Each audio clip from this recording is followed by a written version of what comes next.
Well, I have to do an extra special interruption. In fact, I only just recently found out I was going to get the chance to do this. I have a special announcement to make. Now, it's not Half-Life 3, for what it's worth. It's not a new hero. But Valve has a new game coming soon. You're not giving me the appropriate reaction that deserves. Thank you.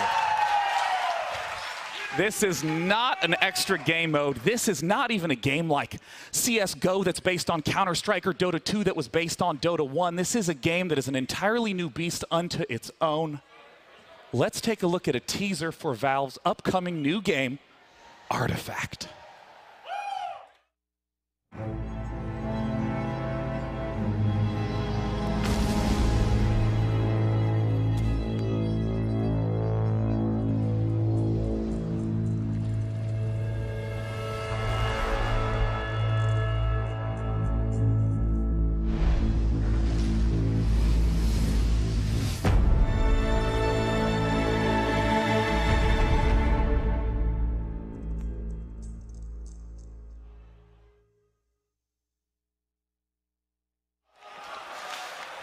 Now, you might not have seen the game, but I've actually gotten the chance to play the game. And if you've played previous trading card games, it has a lot of similarities in terms of having creatures and spells that you cast onto the board. But in this game, anything you see in Dota, it's here. There's not just one board, but 3 boards. You control 5 heroes, deploy them among the different lanes, creep spawn every turn. The heroes that you play in Dota, they're in the game. You can play as Bounty Hunter and cast track on an enemy hero. Killing it gives you extra gold. Use the gold to buy item cards, equip them to your heroes.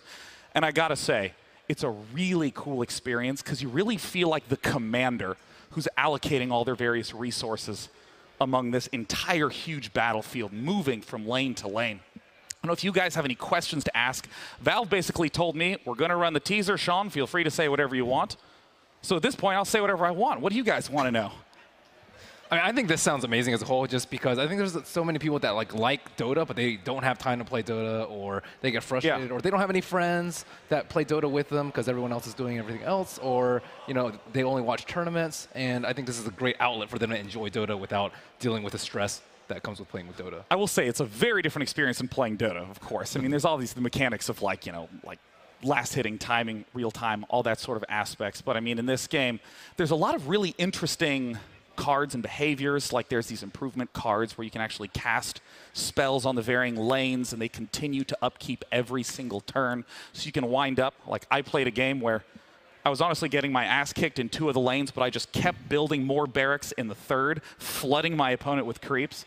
And it's really nice because often card games can be very complex, and if you've played any Dota, virtually any question you would have about how the game works, there's a very clean and clear reference to Dota 2. And with that, I'm literally not going to talk about the card game for the rest of the tournament. Oh, I'm such a tease. Because we got one more match coming up.